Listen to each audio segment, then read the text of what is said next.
All right, good evening, everyone, and welcome to the Braintree Planning Board meeting for February 10th, 2026. It is 7 p.m., and of course, we're here in Braintree Town Hall. BCAM is recording the broadcast and displaying it on their channel. It is not being displayed on YouTube tonight, but it will be available on YouTube as of tomorrow, so people can go back in and take a look at it at that point. We do have a full board this evening. As we normally do, we start our public hearings at 7:15, and before that time, we can go over some of the old new business on the agenda. The first item that we have is a request for minor modification to Planning Board File 2301 for 125 Union Street. We do have a draft decision on that, and I believe we have, yes, a staff report also. Either of you want to just give a little overview for the board and public on that? Sure, yes. So this applicant is coming back tonight for a minor modification to their decision back in 2023, and they're proposing to reduce the easterly side of the site's building to a smaller footprint, and there are also changes to the parking area, parking space, and the drive-throughs. So the applicant submitted a memo from their traffic engineer, and they worked with our peer traffic engineer on addressing some of their questions. So they're here tonight, and I'll turn it over to Frank. All right, thank you. Thank you, Chair Croha, members of the Planning Board. For the record, Frank Marinelli, and appreciate the Assistant Planning Director's summary, which is accurate in terms of the minor modification that we're requesting for 2301.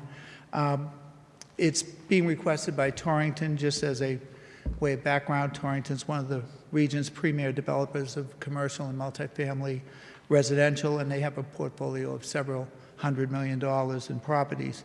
With me tonight from Torrington is Jeff Gannon, and also here is our transportation engineer, Jeff Dirk, and our civil engineer, Greg Devana from Bowler Engineering. Also here are the Northeast Director for Shake Shack, Will Poppy, and we also have the Area Director for Shake Shack, Rebecca McEmore, and the design representative from Shake Shack, Samantha Goodman.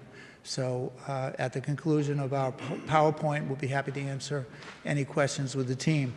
As you know, as Anita summarized, the Westerly building is already constructed, and it will house CABA, the Veterinary Emergency Group, and also Beacon Bank, formerly Brookline Bank.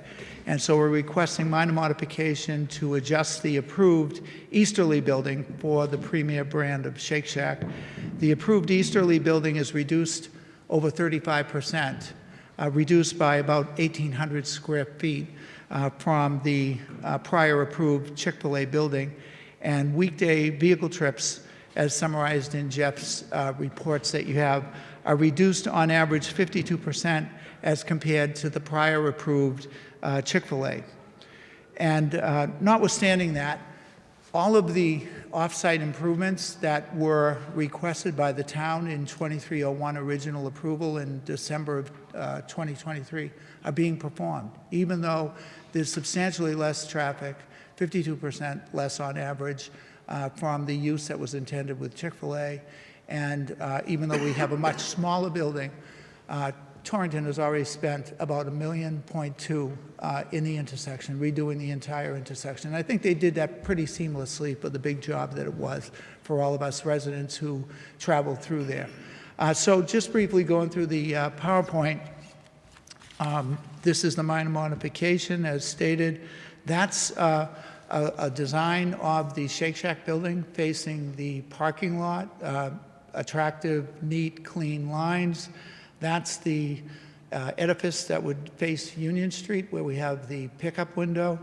And this is pretty much the summary of what we're doing. We had a 4,251 easterly building that was allowed by the planning board less than a year ago in April. on the first modification, and the easterly building will now be reduced to 3416 square feet, the Shake Shack, plus an outdoor patio. And then the westerly building, the 10,325 square feet, was approved by the planning board in April, and as you know, that is almost fully constructed. There's no proposed change to that westerly building, which is going to house Cava, the veterinary group, and also the Beacon Bank. The site was approved by the zoning board decision 24-37 in February, almost a year ago, at 94 parking spaces where 114 parking spaces were required. So when we came before the zoning board last February, we had just pretty much food uses, and the veterinary group was not in the mix. So that drove the parking to a higher number, to the 114. And because of the parking study that was done by VAI and basically tracking the need and the platooning of uses, a 20-space parking variance was granted to 94. So now, with the veterinary, the parking under the bylaw is less. The parking required now is 94, and the parking that's provided is 83. So we don't need the 20-space variance that was granted. We're 35% less with an 11-space deficit, which fits within the variance that was already granted. So that's that slide. And it's supported, as stated by Jeff's report, with also consideration of the drive-through options, keeping in mind that 2 out of the 4 uses have drive-throughs, so people don't get out of their car. In many instances, they're going through the drive-throughs. And also there's pedestrian trips. As you'll see, one of the off-site mitigation matters that we've met is we provided a sidewalk all the way up parallel to the MBTA, so people can walk to Shake Shack. And indeed, I've heard people up on Grossman Drive in the office buildings where we go, my son goes to the dentist, they're all happy that they can walk down and get a burger and a shake. Continuing on, all site uses are uses by right. The bank, the veterinary, Shake Shack, and Cava. The site is 2.07 acres in the Highway Business District. There's no abutting residential properties, it's 100% commercial. Torrington has invested over $14 million in acquisition and development of the previously blighted site. Excuse me. They've invested, as I stated, over $1.2 million in off-site improvements, even though the off-site improvements were significantly based upon Chick-fil-A occupying the easterly building. The easterly building has now been reduced, and this traces the history, 5225 from December of 23 for Chick-fil-A to 4251 last April on the first modification to now 3416 with Shake Shack. Compared to the original approval, Chick-fil-A, the current site development with Shake Shack will result in approximately 52% less average weekday vehicle trips and approximately 44% less trips on Saturday. And that's the finding of VAI, which was peer-reviewed by Ty and Bond, and they concur with the findings that were presented. Let us not forget what the site looked like, right? For decades, we lived with a blight on this site, and this shows the old motel and the atrophy that was present for many, many years.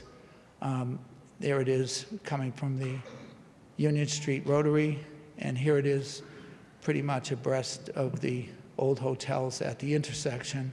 And then this site shows the old Bickford's restaurant, in the approximate area where the smaller Shake Shack building will be located. And there, yes. If I could just interrupt, I do appreciate the presentation. I was thinking I might just go to some of the board questions. Okay.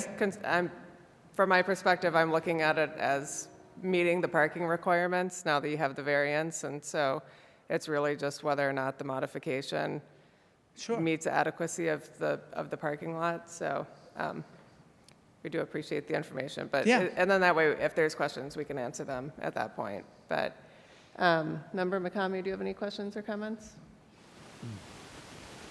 Yeah, thank you. So, Mr. Marinelli, with the building being 1,000 or 2,000 square feet less, fewer parking spaces. Did that all turn into open space? Actually, we have less impervious with the current design. I can go back to that slide, which we're going to present, but here it is. So there is impervious cover reduced by 0.3%, and the internal parking lot landscape area is increased by 0.2%. But we have hundreds of plantings that are going out there that are part of the plans and part of the planting schedule that was originally approved. So we're keeping the planting schedule that is going to make it a very generous landscape as compared to what we have. Just very simply, did the open space go up or go down? Well, it went up by 0.2%. By 0.2%. Yeah, from the April, from the Yeah, last okay. modification that you did. That's what I wanted, just wanted to know. Okay. And the elevations that we have, this is pretty much what the building's going to look like with the signage. Well, we haven't done signage yet, but Yeah, okay, if that's what I signage thought. doesn't comply with what's required under Article 9, then we would go for a variance on that. Okay. Thank you. When are we thinking that everything is going to open up? I will defer to Will Poppy, who's here from Shake Shack. Just by way of background, Shake Shack has about 575 locations globally, about 370 here in the U.S., and they employ about 20,000 team members, and they're publicly held. So Will is the Northeast Director for Shake Shack, and I'll let him answer your question. Okay. Hi, how are you? What's the Microphone, please. Sorry. Thank you. What was your question? And I'm sorry, if you could just introduce yourself again. I know Sure. Attorney Marinelli. just Will had- Poppy, Director of Operations for the Northeast. I've been with Shake Shack for 13 years. When we would open would depend on when we'd give approval for construction. It takes about 5 months from when we break ground to when we can open, depending on passing health and all those other departments. Okay, thank you. And Mr. Marinelli, since the other building's done, does that mean Cava and the bank, they're going to open up sooner? Jeff from Torrington is here. What's the anticipated opening for those? Good evening, Jeff Gannon from Torrington Properties. The core and shell that us, the landlord, produced is pretty much substantially complete, with some facade finishes being done in the spring when the weather hopefully subsides. The tenants are doing their construction right now. They're not on the exact same schedule, but I'd say in about 3 to 4 months, all three of them should be open at that point. Okay. And Mr. Marinelli, the drive-through window, what's the estimated size of the possible queue that they could have? I think Will has said that, first of all, they have plans for opening week where the demand will be inordinate. But average, when it settles down, the most you'll have is like 15. So we can accommodate much more than that in the length of the drive-through on this site. One of the benefits of this site and its characteristics is the length of it. And the fact that we have now an ingress off of Ivory Street. You can come in the drive-through that way, or you can go around and you can come in on Union Street. So either way, there's plenty of room. But if you want further clarification on numbers, That's good enough. It's a lot better than it would have been for Chick-fil-A, let's just put it for that sure. way. Yeah. And I think Jeff's reports substantiate all of that. And, when we were having the proceedings before, there were a number of improvements that you discussed that were going to be made to pedestrian walkways and the timing of the lights, Yes. all that. So where do we stand on all So those let me things? just get to that in a presentation. So here's, the Westerly building is complete, as Jeff said, and here's the off-site improvements. This is sidewalk pretty much going up to the intersection where you can cross over from the T and you can walk down, safely now on this easterly side of Ivory Street. This is another view of it, and this is, yeah, and that's okay. And this is directly in front on the Union Street frontage, so you can see everything that's been done on the offsite improvements is pedestrian-friendly, encouraging pedestrian use. This is the turnaround lane that Jeff had designed, where if you head down Ivory Street, you take the turn back, reverse, and come in on the Ivory Street entrance. These are the signals that have all been replaced.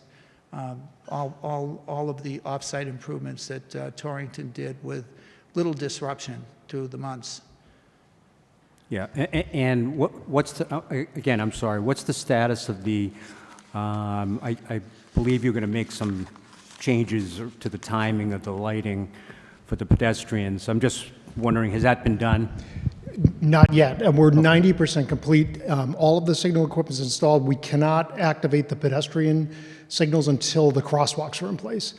So we're waiting on these final touches to put the markings down and then activating the signal equipment as it relates to the pedestrians. So I think as it relates to your question about the opening, it's going to dovetail well because all of the signal work will be done, complete, and the timing implemented before the store is open. So, given the weather, we can't wrap up things, but we're doing everything we can short of the final paving and things. So, within 2 to 3 months, final paving and everything will be done. So everything will be complete and operational before the first store opens.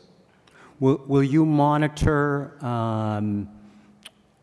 the timing of the lights and the pedestrian just to see how because there were obviously questions about Correct. this working? As a part of any new signal installation, there's a warranty period and a break-in period. So when the contractor is required to be out there, they're going to activate it, and then they watch the traffic flows. Then they come back and they monitor it again and make adjustments. So there will be some timing adjustments that will occur before it gets turned over to the town. And then we have a monitoring condition as a part of the approvals that the board placed in the project. So even after that, we're going to come back in and see how it's operating. And if adjustments need to be made, it's a part of our condition of approval. Okay. We'll all be interested. Sorry, Madam Chair. For clarification, can you just introduce yourself? I'm very sorry. That's all right. Jeffrey Dirk with Vanessa & Associates. We're the transportation consultants for the project. I Thank you. apologize. No worries. I know better. Yep. Okay. Thank you, Madam Chair. Thank you. Member Kent? Yes, just one question. With respect to the opening, you referred to a surge. Would you be open to hiring police Hi. details if necessary during that? So when we open a store, we come in with 12 trainers. We're looking to hire about 50 people. There will be higher volume, but we'll be taking that into consideration through the drive-thru. We'll have people out there taking the orders, and we'll do everything we can possible to mitigate that traffic. Okay, including, if necessary, hiring a police detail? Of course. We'll go out to the police 2 weeks prior to opening. We'll talk to them. We've done that before. Okay, thank you. You're welcome. That's all for me. Member Conley? Thank you. My questions were related to the intersection more so. Will there be paving or seal coating where the ground had been disrupted within this process? Within the, The improvements that have been made to the intersection, there are places where the ground was dug up, cut into. Will those rough areas be is there something resurfaced? remaining? Jeffrey Dirk again for the record. Absolutely, yes. We're required to match into good pavement condition. Sometimes if the DPW is out there and they find there's areas that need to be, we need to expand it to fill in potholes or do things like that, it's quite common that they ask that happen. So DPW is going to sign off on everything. So we definitely will pave all of the areas curb to curb for where the road work has been done. And then sometimes if there's a need to go a little bit further beyond that, we would do that. But that would all be planned with DPW before they sign off on the intersection. Thank you. And then I had a second question related to the intersection. The placement of the no turn on red sign Yes. seems high and possibly not enforceable. Has that been studied? Because I think it's the Omnibus Highway Act determines that, and for the police, they wouldn't be able to necessarily ticket to a point that it could be enforced. I'll look and see about the placement Okay. because we're still in a period where we can make any adjustments that need to be Great. made, but we'll make sure that it's enforceable. But our inspector is out there probably every other day, so I'll have them look at the drawings and make sure it's properly placed. Okay, and even if it was in range, it is high. You might not see it if you didn't know that intersection. Okay, yeah, Thank I'll you. have them look at that. Member Kane?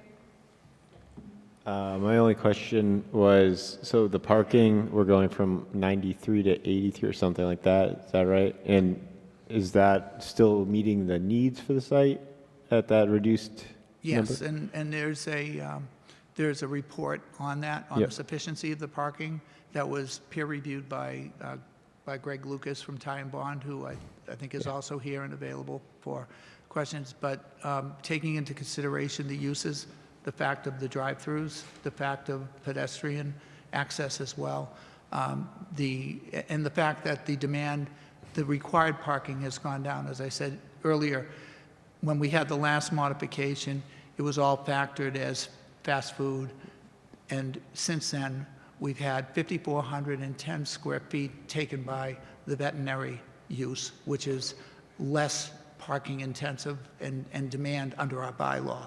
So the parking required went from 114 to 94, and we have 83 in relation to the 94, whereas previously we had 94 in relation to the 114. So there's less of a delta than the variance that was granted by about 35%. Okay, all right. Agree, Greg? Yes. Okay, thank you. Thank you. Member Kinahan? Nothing additional, thank you. All right, thank you.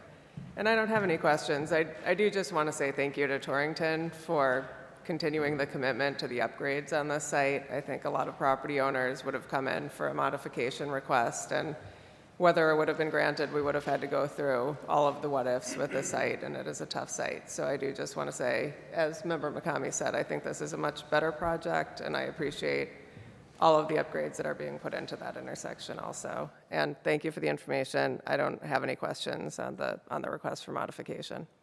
So. And we appreciate that recognition for the fact that they did continue to make all of the improvements off-site that were promised in connection with Chick-fil-A, which is much more intense. Yeah. So I think with that, this is not a public hearing, so it's just a meeting. And with that, we don't need to make any closure or anything else. And I think we'd just be looking for a motion to approve the requested minor modification. So moved? We have a motion by Member Conley. Do we have a second? Second. Second by Member Kane. All those in favor? Aye. All right. Thank you. Thanks, Greg. Thank you. Yeah.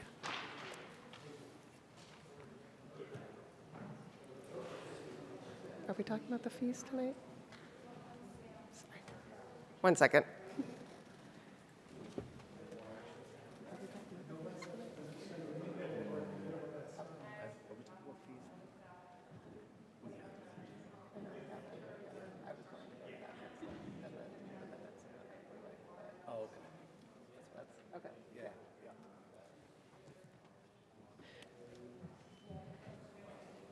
All right, so just to go over the agenda real quickly before we get too much further, we do have a couple more items on our old new business, the application fees and meeting minutes, and then we do have 2 public hearings. I'm going to start with the second one listed for Arbor Way, so just a heads up on what the plan will look like. But the next thing we'll go to is the next item on our old new business is the application fees. All right, and we do have a memorandum. We did talk about this, I believe, a couple years ago now, maybe 1 year ago. But I'll let Assistant Director go if you want to go over where we're at with those.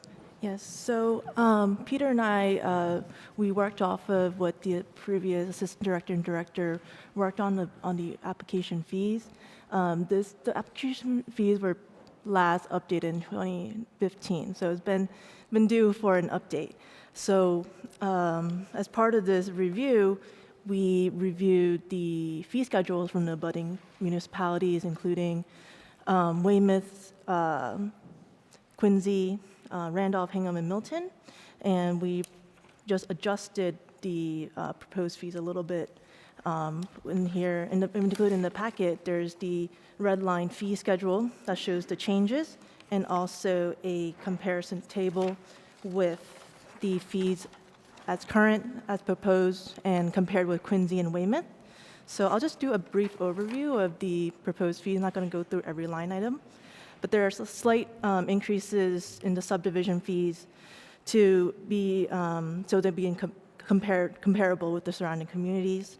For the site plan review and the commercial and business development fees, it's about a 10% increase, except for the 1,000 threshold, which will retain a flat fee of 500.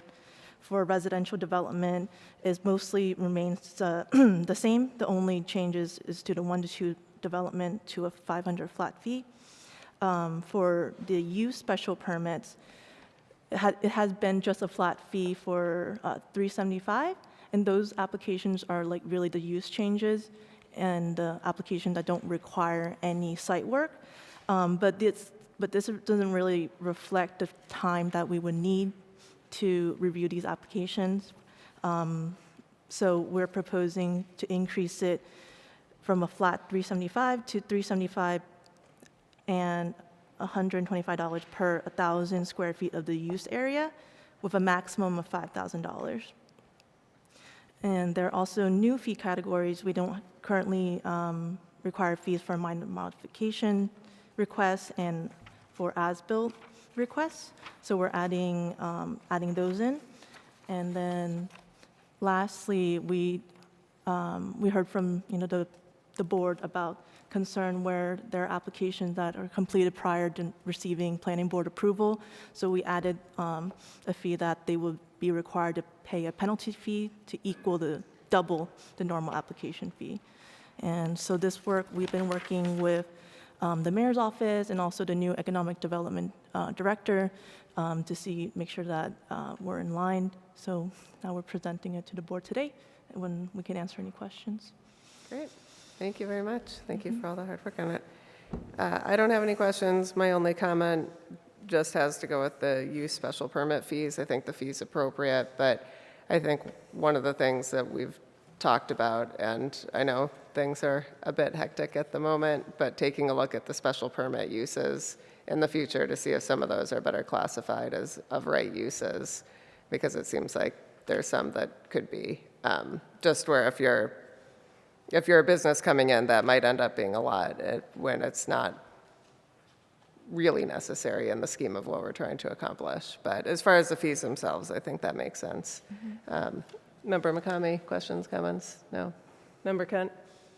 Just a question as to when was the last time the fees were revised? I think it's 2015. 2015, okay. All right, so with the exception of Member McCamey and perhaps Mr. Matchak, when the rest of the board here was probably in high school? Yeah, I'm good, I'm fine. Maybe I'm not good, but I'm fine. All right. Member Conley? Thank you. I had a question about the site plan review fees and why the choice is made to separate 1 and 2 units versus just like a single family home and not put the 2 units in the higher categories. Can you repeat that question again? Sure. So on the fee schedule where there's the site plan review fees, it says 1 to 2 units, flat fee, 500. Why wasn't a single family home separated out from what, when you're getting to 2 units, 3 units, that to me seems like a business for someone, but 1 unit is a home, and why was maybe the 2 units not moved up or a different consideration made for the single? So this was the breakdown that it was before, so I don't really have an answer for that. Yeah, I think it's it would require site plan review, and site plan review isn't required for single-family homes, so there wouldn't be a fee at all. So I'm not really sure why it's 1 to 2. Okay. I think the intent is to capture 2 or more. I don't know if it might come up with 1, but I think the answer is that it wouldn't capture single-family homes. Okay. Yeah, That's site what I plan wanted to review make does sure. not capture by single Okay. family. but we can look deeper into it. I just pulled out the bylaws real quick, section 135, 711, site plan review for multifamily housing apartments. And we can look at that applicability section to kind of work through that process. So, and in the applicability, it just says all multifamily or apartment developments. And so it doesn't classify 1 versus 2 or 2 versus 3. But we can go back and try to dig deeper into it. Okay, thank you. Member Kane? Member Kinahan? No questions. I do think it would be great, though, if we approve them more frequently, had adjustments, every year or two, rather than substantial jumps every 10 years. But that's all. Thank you, guys.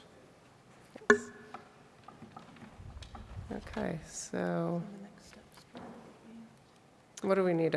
Just a motion? Do we need a motion? So Or- just a motion, I think to the point of Jen's point regarding, Jennifer's point regarding the 1 to 2, I think I'd just like to clear that up, and then maybe at the next meeting, we can vote to approve.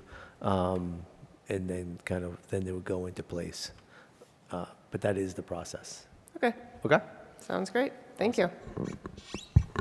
All right, next item, the approval of the meeting minutes for January 13th, 2026. Any members have any comments or questions? All right, seeing none, be looking for a motion to approve those meeting minutes. So moved. Motion Second. by Member Conley and a second by Member Kane. All those in favor? Aye. All right, thank you. And then we will move on to the closed public hearing for 101 Arbor Way Drive, Planning Board File 2512. I'll just put on the record that I was not in attendance at the January meeting with respect to this application, but I did go back through and look at the materials. And submitted what's called the Mullen Rule, just allowing me to participate in the continued discussions on this. And so, yes, if you would like to just Jason introduce Umbro, yourself. owner of 101 Arbor Way Drive. Great, thank you. And we do have a draft decision for the special permit and site plan review. Did you have an opportunity to review that? I did, yes. Okay, did you have any questions or comments? No, I don't. Okay. Everything's pretty clear. Great, thank you. Are there any members who have any questions or comments? Member McCamey? Well, this is a strange project, but I knew it's you in were going to compliance. say something. I'm sorry? I knew you were going to have a question. Well, it is strange. Yes. Or it's the strangest one I've seen since I've been on the board. Well, But glad I could bring that to you. I wish you well. Thank you. Sounds like you've already started to clean up some stuff. Yes, That's positive. Thank you. Thank you. Thank you, Thank Madam you. Chair. Thank you. Member Kent? No questions. Member Conley? The question I had from last time was related to the fire safety and the secondary egress. I just wanted to make sure that had been confirmed. Yes. First and foremost, Anita and myself went out and visited the site with the applicant, got a good look at the property. But then also our building commissioner, Russ Frostberg, took a look at the site, and he has coordinated with us via email, which came in February 6th. It says, Peter, please be advised that I performed the site inspection at 101 Arbor Drive today and found it to be compliant with state building code as a two-family dwelling. And so that is part of the, Okay, this I'm just seeing that email now. Thank you. is part of the record and clarifies that matter. Very good, thank you. Thank you. Member Kane?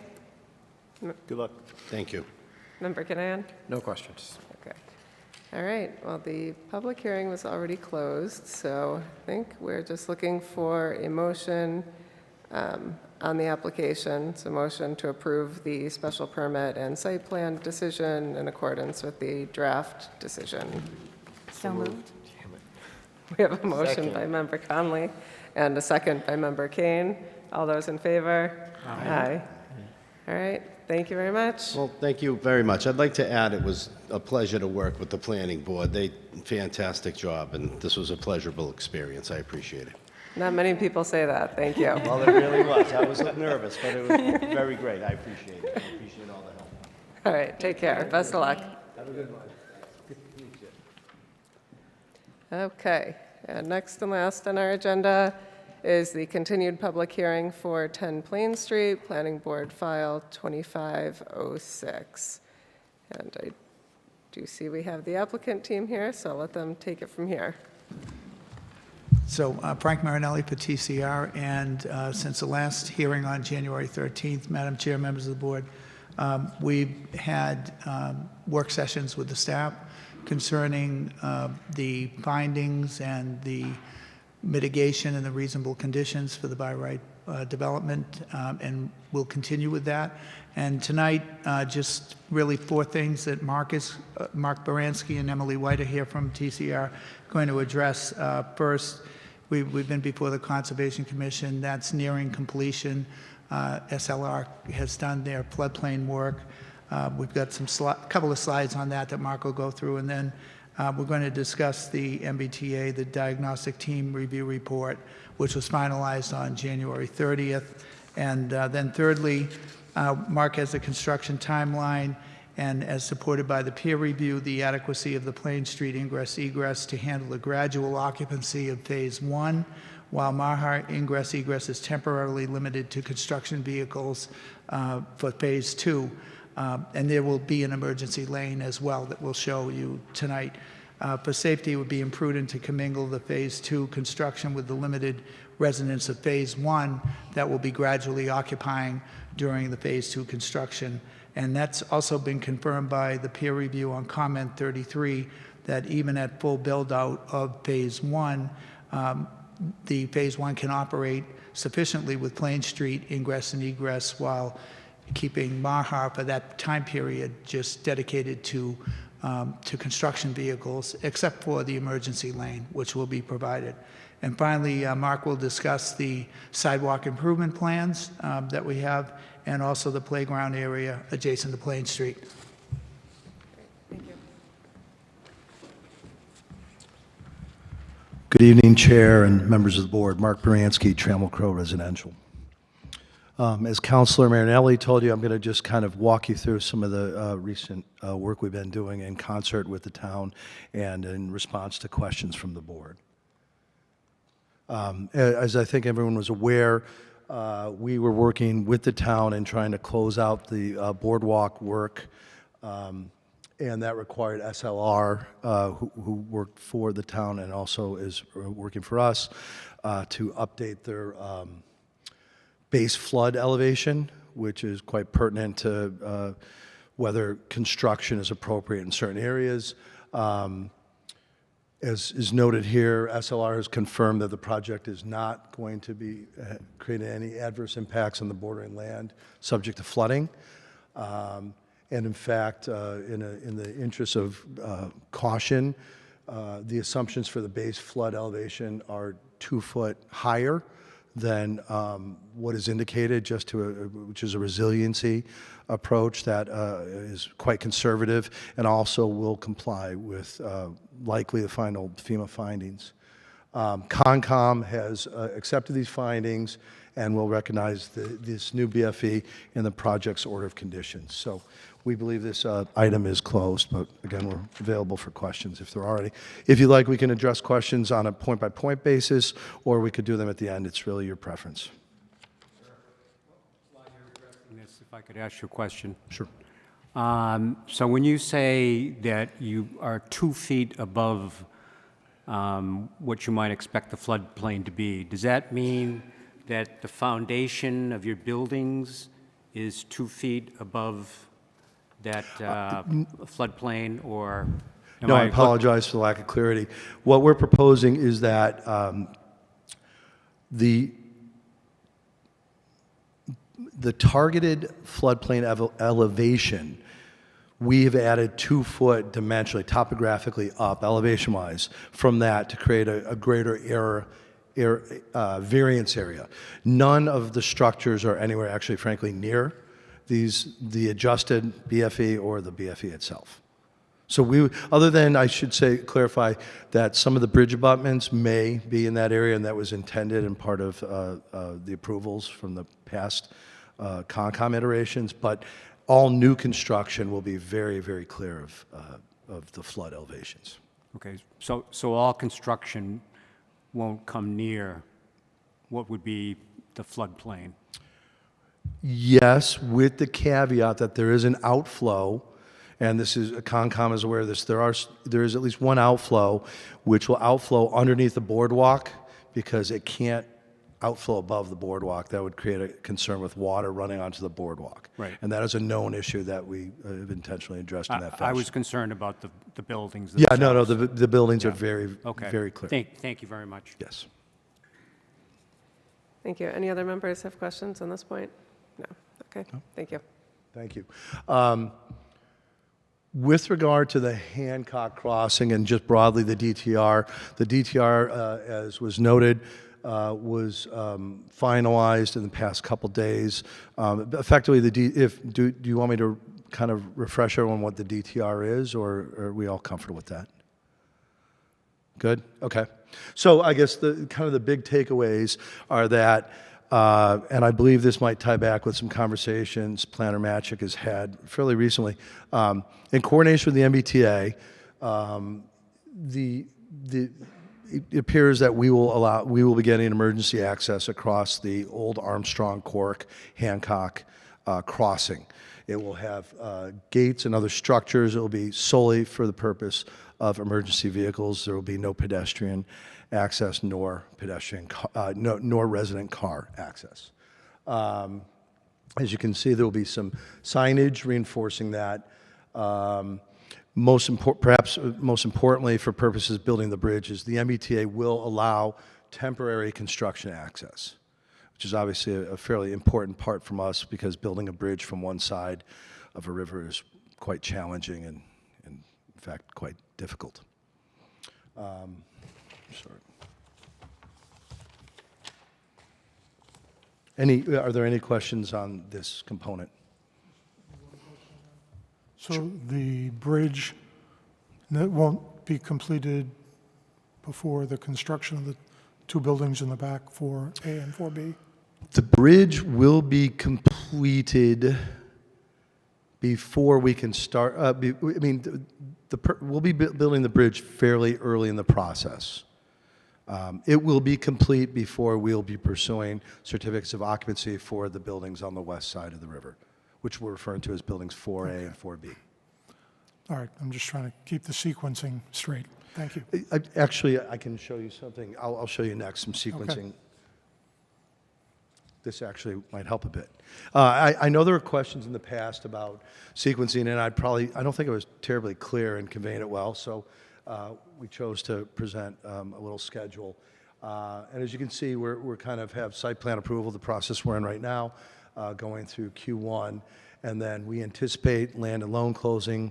It says Q3, it may be, I don't know, October, November, but sometime later this year. And with that, phase one construction will start.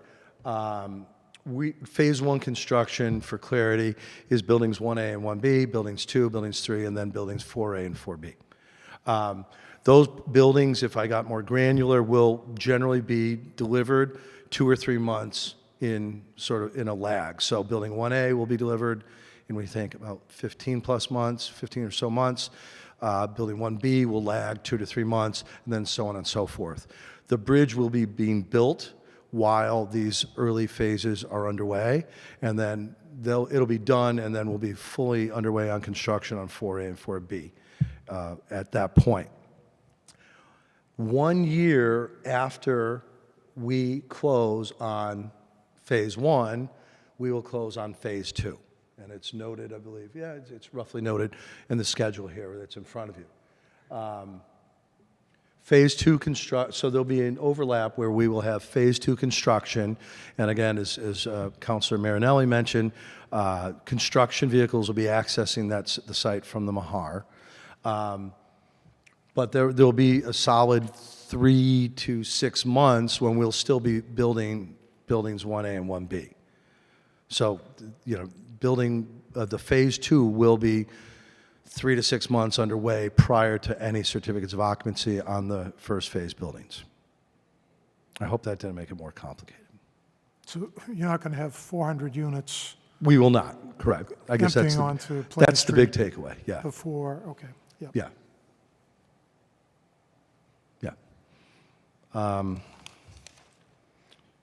And just to provide a little bit more detail on questions with regard to access. So the Phase 1 access, as noted, will commence from Plain Street up at the new entrance point to the site. And we'll circulate, it'll meet the circle and then go upwards. As you'll see in the boxed area, there'll be a construction traffic access point, and there's a little more detail on that. The construction, there's a fairly meaningful grade differential right now, and this will address that, but it's really appropriate for construction vehicles. And in fact, it is built in such a way with the intent that it's to help dislodge material off the tires so that they're not actually, so that we're not making a mess of the Mahar with the construction vehicles. Obviously, if necessary, we will have hoses and sprayers and other dust management as well. But just kind of broadly, you know, what happens a lot is trucks get things in their treads, and the whole purpose of this is kind of like having a big doormat that kind of cleans the tires. This condition really isn't appropriate for residential vehicles, needless to say.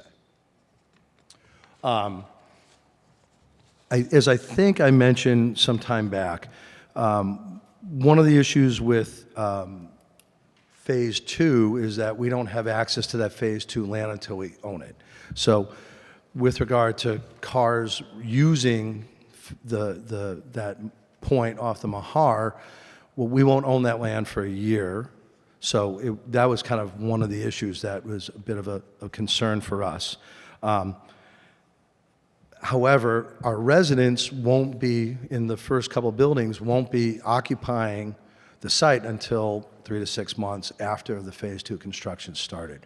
So again, I know there have been questions from the board. We feel very comfortable that this approach is sufficient, and we do have our traffic engineer here to help answer questions, but to also reiterate that the traffic report confirms that the Plain Street ingress-egress is sufficient for Phase 1 and will not create undue traffic impacts. Again, I'll defer to the professionals if you have detailed questions on that.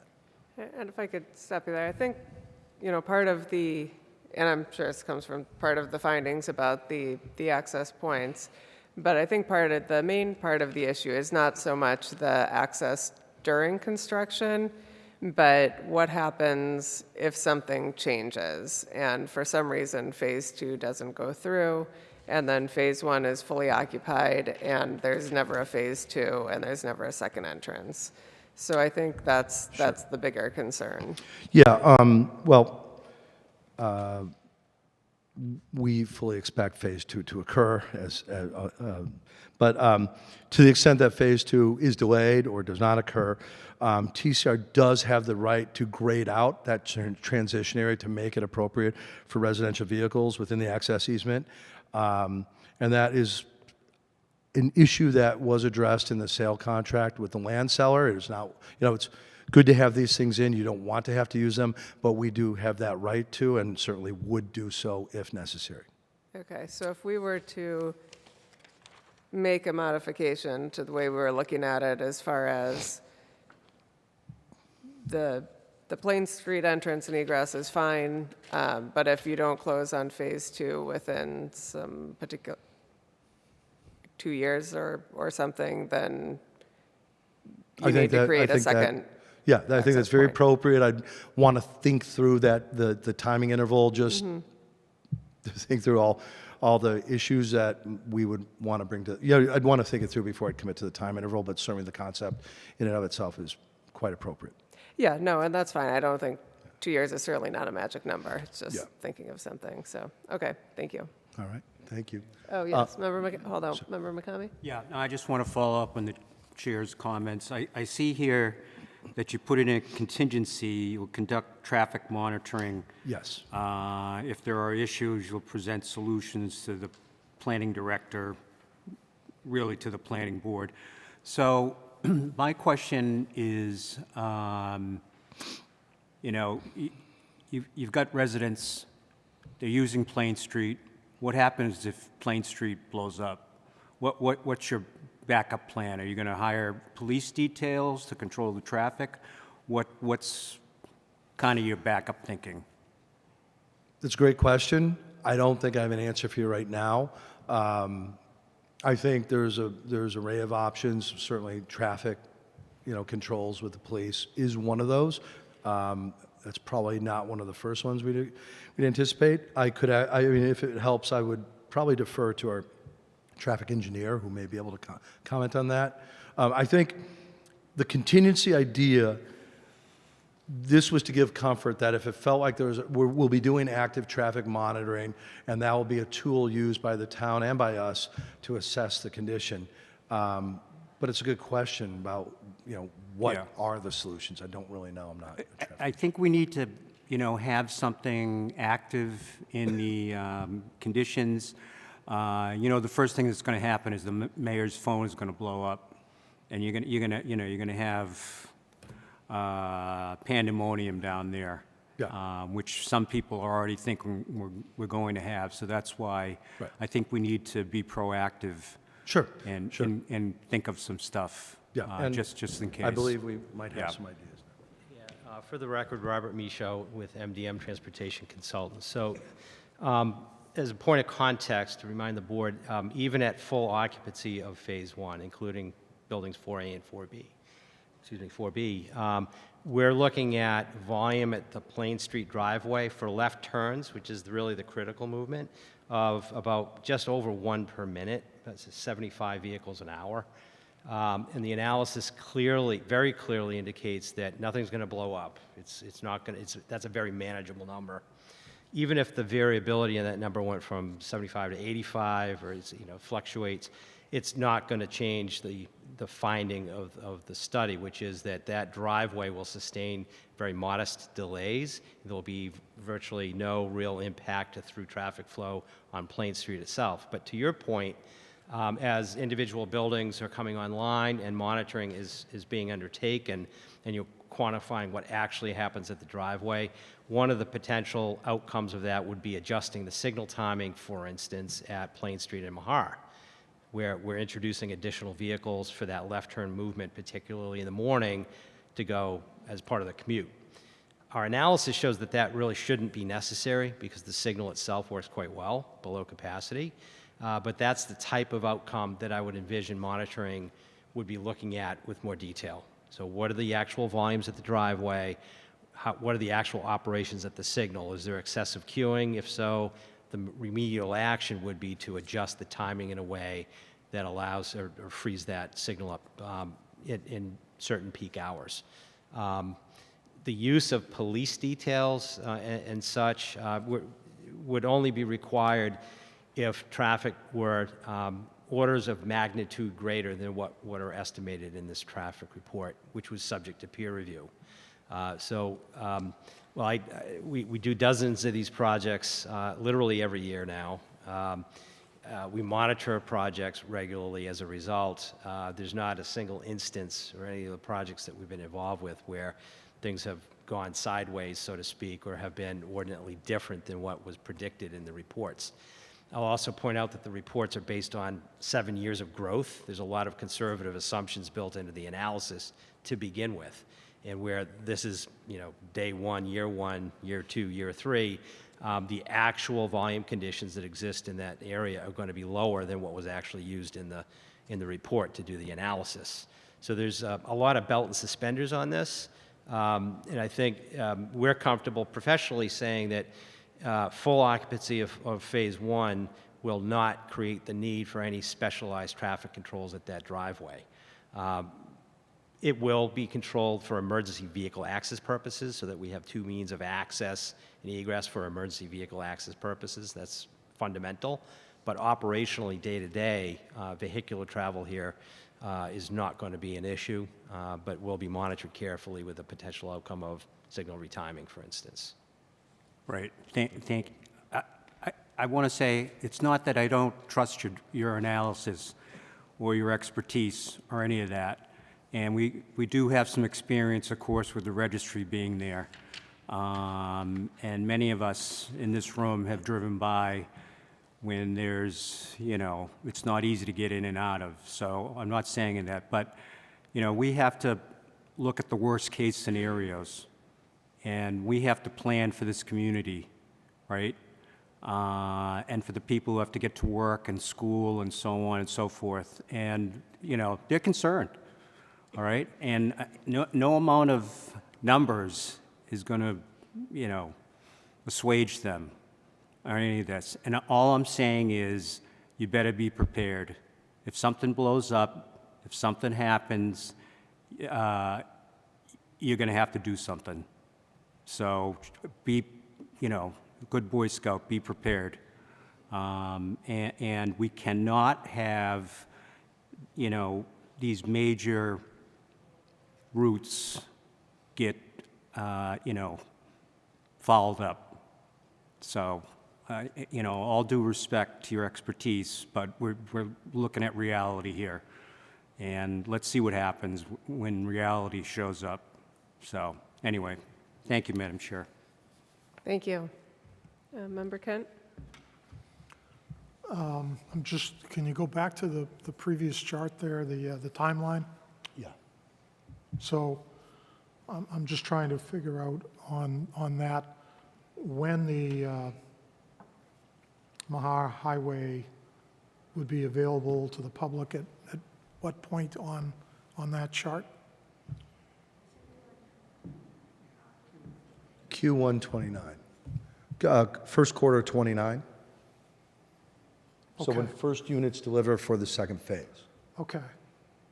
All right, so And at that point, if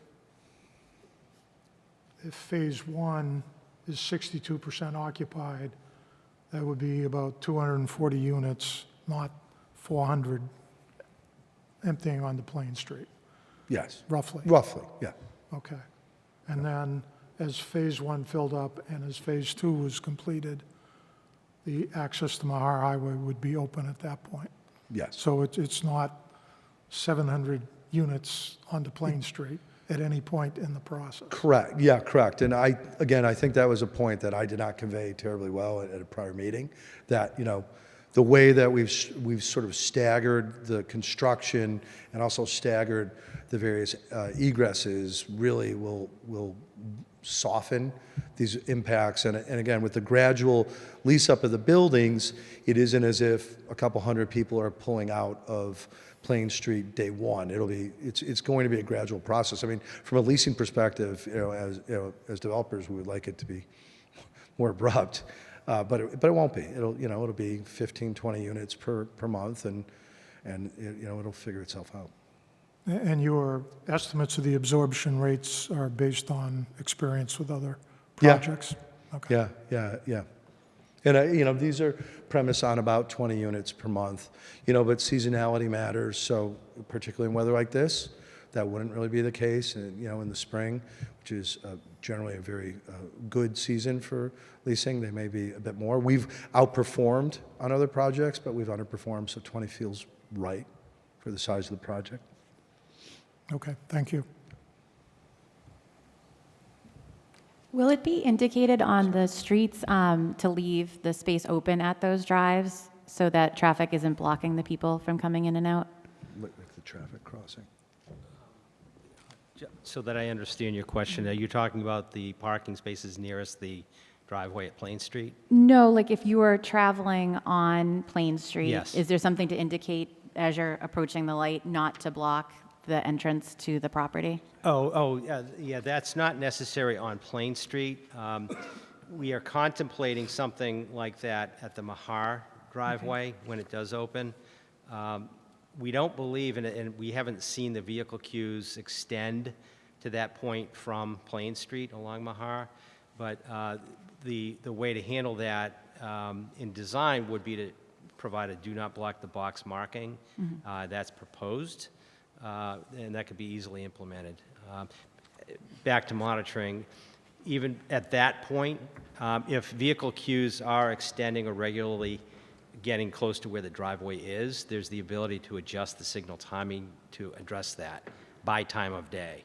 So if in the evening, which is when those volumes tend to be higher, there needs to be a little more green time for the Mahar approach to Plain Street, that's easily adjustable for that particular time period, so that the likelihood of having queues extend to or beyond the drive will be slim to none, or can be adjusted. But the markings would reinforce that as well. Could you proactively have the markings Yes. there? Yes, I think you that could. would be appropriate. Thank Yep. you. Sorry, Member Kane? I'd just like to thank you for being open to the contract language saying that if Phase 2 doesn't go forward, you'd still be willing to put the Mahar access point. You've been very receptive to a lot of our requests throughout the course of the project, and I think it's worth noting that the developer has worked with us on all these items, so thank you very much for that. Thank you. Thank you. Member Kinahan? Nothing at the moment. Okay, thank you. One other item that we've been working on in coordination with MDM is the sidewalk inventory, assessing impacted areas for repair or improvement. And so the yellow are the locations on the on Plain Street. And as you may know, if you're familiar with the site, there really is no sidewalk in this area. It kind of dumps out. As we're relocating our exit driveway back towards the residential property, this all kind of gets recaptured and will be sidewalked as part of our work. As well, there are areas identified further up Plain Street that we will be improving on. And then lastly, I believe this is at the request of the town, there were some areas further up towards Ivory that were identified as needing attention. And I believe that this is a payment in lieu of, right? Yeah, that's the intent, is that we've assessed those, the costs associated with those, and then would provide that in a fund to the town to perform, perhaps when there's other work being done. Thank you. Any comments or questions on that aspect? No? Okay, thank you.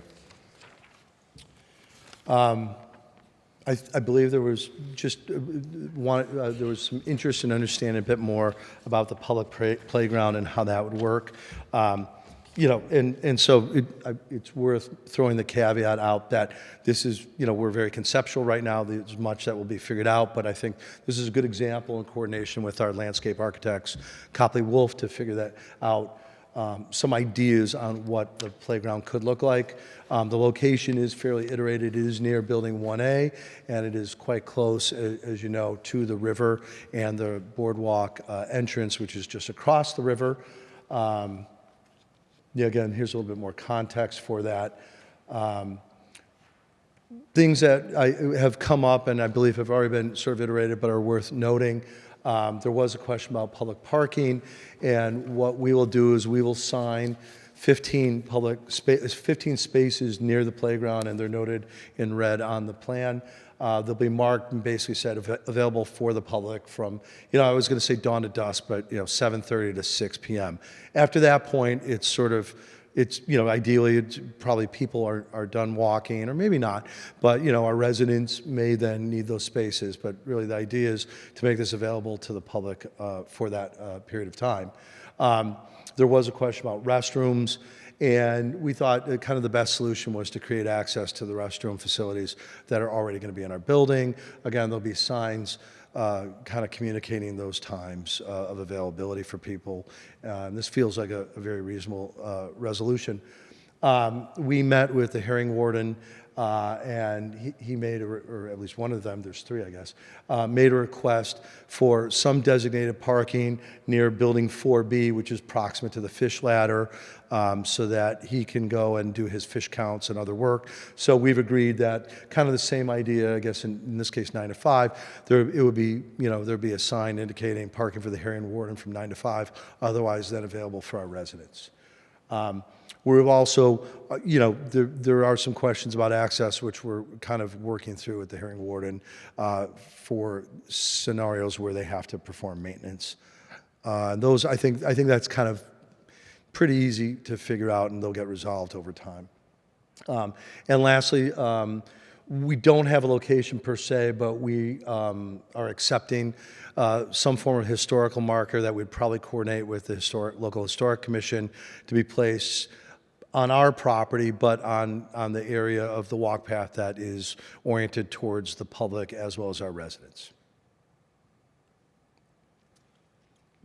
Thank you. And I know this public area in the front had a lot of discussion early on, and then I think it just a little bit dropped off. But I think from my perspective, the goal is to have the Riverwalk be more accessible to the community and have it be a gathering place and appreciative of the parking spots there.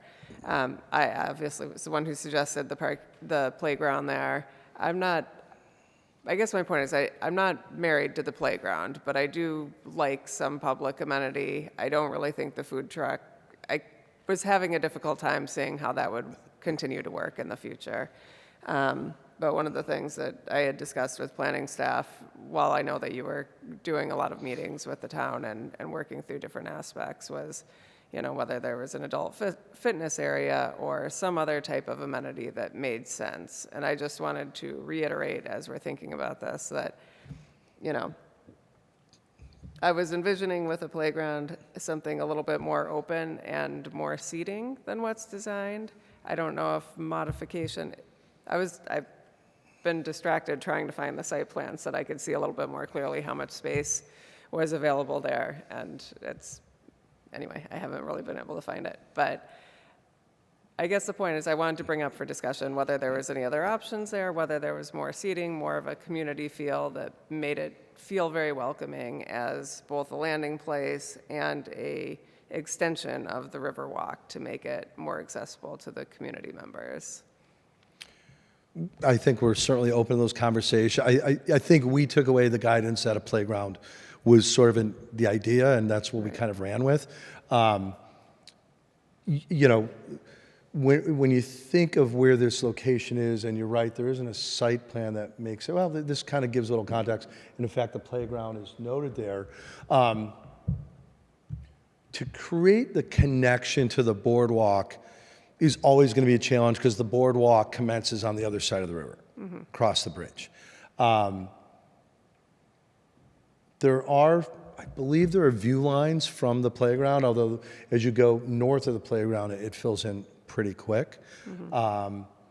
Could that have more of a passive feel to it? I think it could. I'd probably go back to our landscape architects and ask them if they can kind of think on it a bit and maybe come back with some solutions. The idea here was to create a space that's welcoming to the community, and that is really is complements the walk itself. And what that is I think it could be a lot of things. This was we'd started with a food truck court. We're here now. If this changes, I think the space itself, kind of where it is kind of the right fit for being as close as possible within reason to the boardwalk kind of entry point. But how it's programmed, I certainly think we can talk about that. Okay. And if that's the feedback, I think the next step would be for us to go back to our landscape architects and share this and see if they're much better at this than I am. So I'd defer to them. Thank you, and I do recognize that I'm the one that put that out there, so I appreciate that. But any other board member comments or questions on that aspect of the site? The playground seems close to the main road, which could be problematic. And loud. Also good points. Yeah. So if you could look with your landscape architect at other ideas, just knowing that it's not necessarily the playground that's the driving force. More of the driving force is having a spot where people can park, use the river, have a spot to congregate in whatever way makes sense. And I think there could be some creative ideas that go in there. And maybe in the end, the playground makes most sense. I don't know. But I think just making sure that there's a little bit more openness where the community feels welcome to use that as a home base while they take advantage of the river benefits. Yeah. And just a comment on the location, which you're correct, is close to the road, but you're also challenged with the idea that if it's too far off the road, no one's going to know it's there. So the visibility is both kind of the blessing and the curse. So.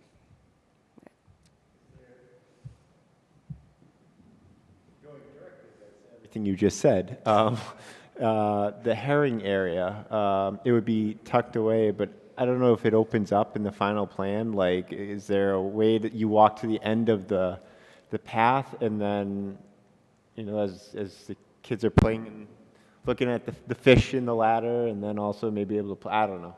Just throwing it out there. So, shooting from the hip right now. Yeah. I've walked that area quite a bit. There's a lot of topography. I think it doesn't lend itself to the uses you're thinking about.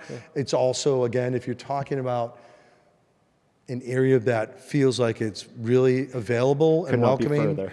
this really isn't the spot. It's a great location. The fish ladder is really cool. It requires a commitment to walk to it. Yeah. If you're parking in the southern spot, and you know, it's a walk. I mean, not a huge walk, and I think that would be a challenge. No, that's fair. And by the time you get a small kid that wants to play on the playground, they're tuckered out. They're not back going to there. be. All right.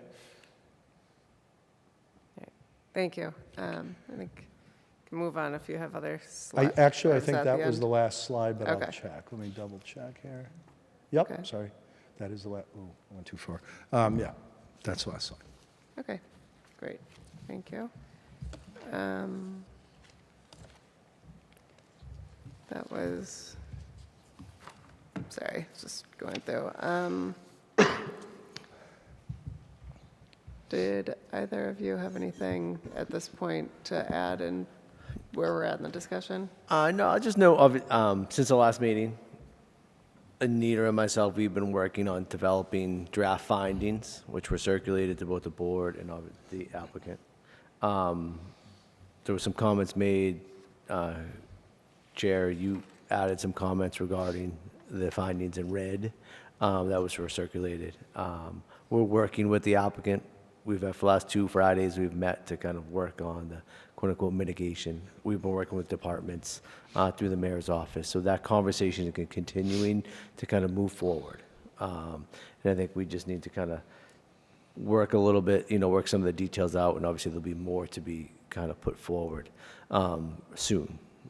And so the decision is in a very good spot. So I just kind of want to put that out there. The second thing is the applicant alluded to a meeting that Anita and myself had with the MBTA today. It was a quick Zoom meeting. They reached back out to us last week, and they just wanted to make sure that both the town and the MBTA were on the same page regarding the access to, the Hancock access point. It's not going to be for pedestrians. The MBTA is firm that this is going to be for emergency access vehicles only. And I understand that. The town understands it. The fire department is okay with that. They need access, and they want access over that rail line. And I believe the applicant knows that. And so with that said, the MBTA has just, within the conversations, wanted to make sure that there was the belief finding idea that occupancy permits were not going to be granted to buildings 4A and 4B prior to the completion of that bridge over the river. They, and the MBTA, when I say they, the MBTA doesn't want to be put in a position where those buildings get built, the bridge is yet to be built, and then the applicant will be asking for occupancy permits using the Hancock Street access point. And so I think, from a common sense standpoint, it makes sense. And I think also from a building commissioner standpoint, from a fire department standpoint, all the folks that have to sign off on an occupancy permit, I feel comfortable saying that I think we're all on the same page. Occupancy permits will not be granted for buildings A and 4A and 4B prior to the completion of that bridge. Earlier, I made a note of that conversation to the applicant, and I think, for judging from their reaction, they were acceptable to that finding / condition. So I just kind of wanted to put that out there to the planning board, that was my conversation today with the MBTA. Other than that, I think, we're continuing to work and develop the decision and through with meeting with the applicant in a very timely and organized manner, and we'll continue on from here. All right, thank you. And generally, are there any other comments, questions, condition-related issues to discuss? Member McCamey? No. I guess just one thing as I'm looking at this, so the cost of the bridge, if you're doing whatever that is factored in to the overall cost of the project? The cost of the bridge? Yeah, Yes. all right, so Yeah. 4A and 4B. Unless there's, some town money lying around, but, yeah. Okay, so 4A and 4B, they're going to happen, and the bridge is going to happen? Yes. Okay, Yeah. all right. The bridge is a not inexpensive endeavor, needless to say, but it does activate the west side of the river. So I would clarify it as expensive site work. Okay. Member Conley? Thank you. I had a question about the discussions with the MBTA and if a pedestrian bridge had been discussed over that area. It has that has not been broached. The MBTA alluded to the idea. However, at this point, the town nor the applicant has put the idea forward to build a pedestrian bridge, and that is due as part of this project. I don't think the MBTA was against having that conversation. However, that just has not been part of the programming of this entire project. And the MBTA themselves alluded to the cost of building pedestrian bridges. But also looking from the standpoint is to get to South Braintree Square, you can still just go up Plain Street, walk to the intersection, and walk up. And so I think if you're really going to discuss it, talk about it, you also have to understand that there are other networks, pedestrian access within that network. Knowing that the pedestrian access across the Hancock Street access handle is really due to safety, and that's where the MBTA came down, and they said 3 years ago the South Coast Rail was infrequently running, right? The last 3 years, this rail line from the South Coast Rail has been obviously interjected with much energy, right, to connect southeastern Massachusetts to Boston. The MBT sees that rail line increasing over the next 20 years, and so therefore they see this as a safety measure that they need to stand firm on. So I think hopefully I answered your question in the first point. And if I could just add, yeah, I think, very early on in this project, we were, quite hopeful that pedestrian access would be allowed. We think it's a lovely idea. It's not going to happen. And in just full transparency, a ADA compliant pedestrian bridge is just prohibitive to the project. And then with the anticipation of the rail line increasing services, was sound mitigation discussed with the MBTA? No. No. Are there monies available through the MBTA, because of the MBTA Communities Act, that could be accomplished? To my knowledge, no. No. The MBTA Act is really a zoning measure. When they called the MBTA Act, which was an economic development bill signed by Baker in his last days, the MBTA was the infrastructure that the development was going to be kind of hung off of. The MBTA, I think, will tell you that they're the ones that didn't put that regulation forward. But there was no funds. There's been no relationship and/or knowledge of funds being available through the MBTA for sound mitigation at that point.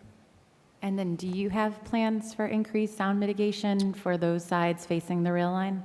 So this project is going to be MEPA compliant, and I'll apologize because I will not probably state the correct HERS rating, but it is a much more aggressive HERS rating than we've built, and that overwhelmingly translates to windows. It also translates into continuous insulation and other components. So we were of a mind that those much tighter windows will help us a lot with that. We also, are of a mind that much like the residents who already live in the area, the first couple nights might be a little jarring, or days really, and then you get used to it. So, the residents who are moving to this community are going to probably be a lot of people from Braintree. It's going to be people who know the area, and we just don't really see it as an issue. Thank you. Member Kane? Only question is, so that bridge is going to be the only means of real access. You guys hold on to your properties. I think you have a high rate of keeping your properties in a portfolio, right? Excuse me. I think we do because we're privately held. So, the Crow family does have the option to invest in any project they so choose. In this case, as we've kind of conveyed, our equity partner is Liberty Mutual. Yeah. A lot of it depends on what our equity partners want to do. Probably 60+% of the properties we develop are transacted. But they are transacted to pension funds and insurance companies and other very astute managers of real estate that are looking to maximize their investment in these assets. So we've never had a problem where we've transacted and the properties aren't well managed. Again, this is a project in the scale of $300 million. No one who's spending $300 million is going to skimp on things and not really manage it well. I guess I'm thinking, 60 years from now, when that bridge is old and decrepit, would you guys have like a thought of, would you build a bridge parallel to it, or this has nothing to do with the permitting right now. I'm just curious, what is like the plan of? Yeah, that's the only access point, right? You're right. It is. We're not building a bridge for the short term, and frankly, the state is not going to allow. Because this is a bridge that has to accept emergency vehicles. Yeah. It falls under a slightly different purview than, I don't know, maybe a private bridge. I'm not very knowledgeable on bridges, so I want to be careful on what I say here. But much like the buildings themselves, we're not building them for the short term. We're building them to last quite a while. It's a great question, though. I mean, 50 years out, there's probably maintenance that is going to be necessary, but I don't think I could speak to that. Yeah. Okay, it doesn't impact for now, but just curious. Thanks. Member Kinahan? I'm all set now. Thank you. Thank you.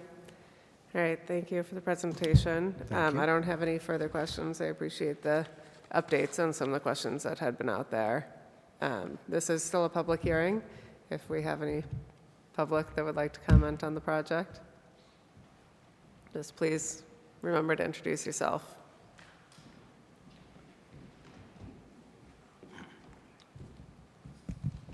My name is Robert Tomer, and I live on Central Ave. Again, you guys asked all the right questions, and to their credit, they're doing a good job with their presentation. The concern that I have is the Riverwalk. Someone decided that had something to do with this project, and it literally has nothing to do with it. It goes nowhere. At the end, there's a homeless camp. You can't get anybody in there if somebody goes down there and has a life safety issue. I talked about this with the mayor last night. She seems to think you can get in there. I wouldn't let anybody go down there. I wouldn't. Until the project's complete and you tie it into the project, you find a way.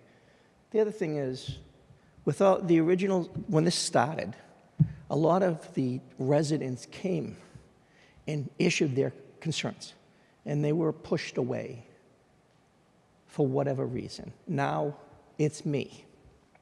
No one else seems to care. So keep asking all the right questions. I admire that. You have a good point about the bridge, because things around here stand until they fall down. So they're going to get to build this, but there's conditions. And as long as you keep them to those conditions, You made an excellent point about the phases. That's a bottleneck also of traffic that we've lived here for a long time. You can't just have somebody from the outside convince anybody besides you guys that that's not going to be a problem. It is going to be a problem. So please, and I told the mayor this last night, I would not let anybody go down that boardwalk. The boardwalk's not safe. That whole area around it hasn't been vetted. And God help us if somebody goes there, falls down, and has a live event, and they go after the town. I don't think the liability's worth it. If they find a way to tie it into the project when it's done, great. But there needs to be a forum. You can't ask them with good conscience to come up with a plan to tie that in. We as a community need to figure that out. Please try to find a forum in which we can ask the people from the community to tell you what they think about would be the best way to have that presented to make it safe so everybody can use it.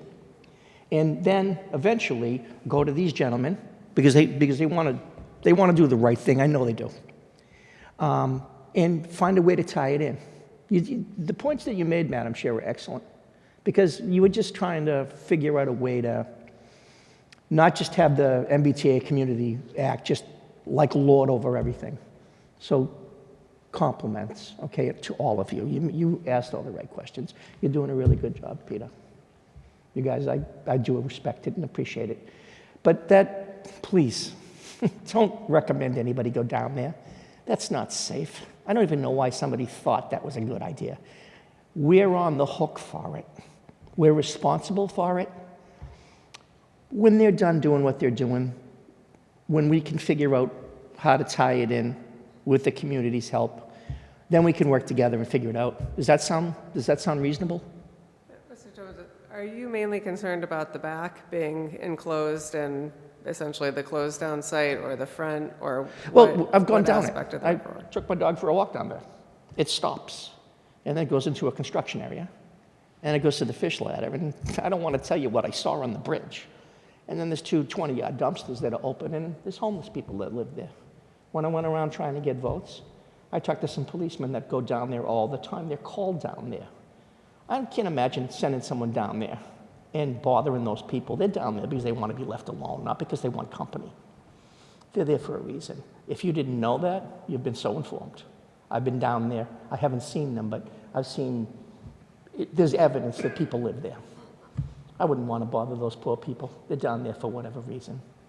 But there's a huge gap where the river walk ends to get there. So there's a huge gap to overcome. So even now it's dangerous, you know. So I would sincerely, it's not like going to Palmetto. You can go down to Palmetto and if you get into some kind of issue, there'll be someone there. Someone will ride to the rescue, but not there. And the thing is, when you try to walk in, you can only walk in. You can't get a service vehicle in there. So if somebody has to go down there and rescue somebody, they're on foot. That's just a thought. I mean, again, they're doing better. Every time they come up here, they're doing better. And you guys are holding the fort. Please keep doing that. That's why we need you here. You're vigilant, you're awesome. But I'm going to give them credit. They're doing a great job. They really are. They don't have to convince you anymore about how important the project will be for the town, but it is a big project. Can any of you even remember a project this large that's been considered for development? This isn't like Jonathan's Landing. This isn't Lennox Farm. This is larger than that. This is like Quincy Commons. It's a huge project if it's realized. And, you know, you don't want to not see it be realized. If it's a boon for the town, great. But it all has to make sense. And the traffic thing is a problem. And the tying with the MBTA and the noise. I didn't even think of that. You're awesome. Good for you. Because that will bother people. There's people that hate the whistle from the commuter rail train. They complain about that all the time. So good. That's all. Thank you. Thank you for your time. You guys are awesome. You guys did a good job. So thank you. Thank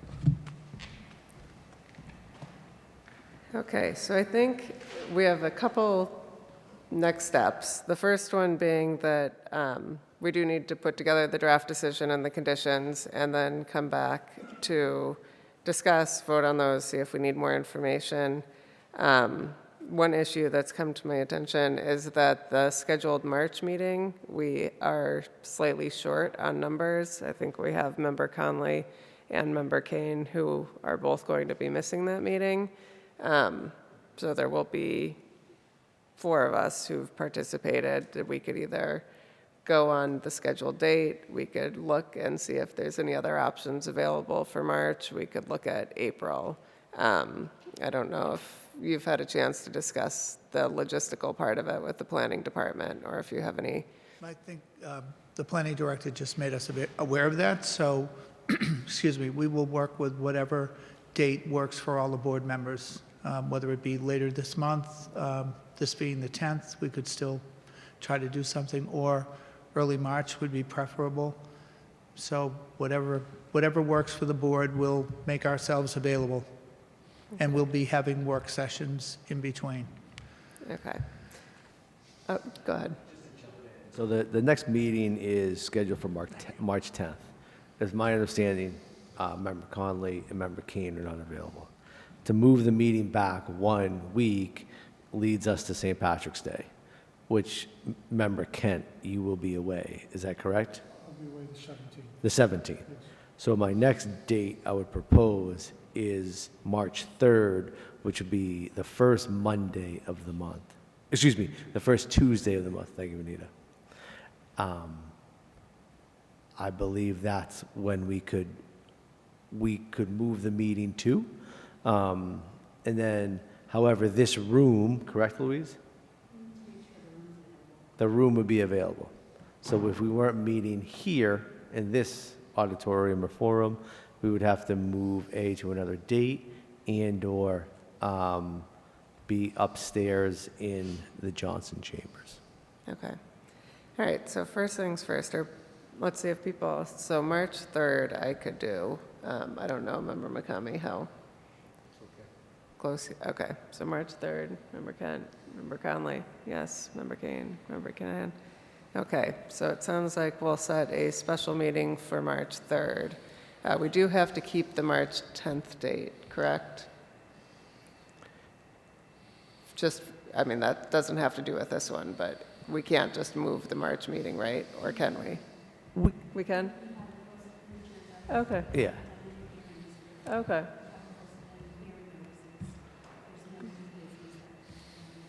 Correct. At this time, with the actions that we took earlier, that kind of clears the deck. And so this is the last piece of old business. Okay. Just to note, looking at the calendar, council is in this room on Tuesday. Okay. The 3rd, so therefore we cannot be physically in this room. We would have to we would be upstairs in Johnson Chambers. Okay. If that's available, which I see Louise is diligently looking for. And I think for context of this project, that seems like it's probably fine. I guess if anything came in that, but at this point, I don't even think anything new could really come in that we weren't anticipating for that timeframe. I think judging from the conversation tonight, we are anticipating, we've talked about a lot of stuff already. Okay. And yes, up there from a technology standpoint, oh, Louise.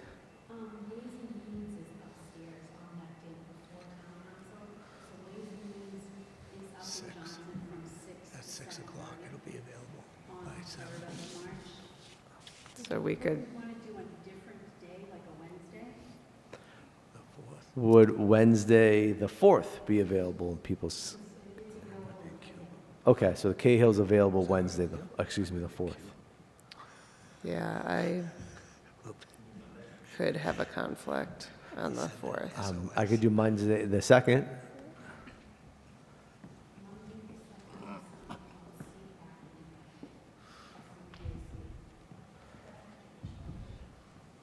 Okay. Okay, so what if we just start at 7:30 on the 3rd? Would that work? On our end, town end? No, on Tuesday the 3rd. Tuesday the 3rd at 7:30, with the understanding we'll be in Johnson. Yeah. All right, would that work on your end? Yes. Okay, we're in. Okay, so I think with that, just be looking for a motion to continue to our newly scheduled March meeting for March 3rd at 7:30 PM. So moved. Motion by Member Kane. Second. Second by Member Conley. All those in favor? Aye. Thank you. Okay, thank you. Good, Awesome. all right. We need to close our meeting. Oh, yes, and we need to close tonight's, tonight's meeting, thank you. We're looking for a motion to close tonight's meeting. So moved. We have a motion by Member Conley, do we have a second? Aye. Second by Member Kane. All those in favor? Aye. All right, thank you.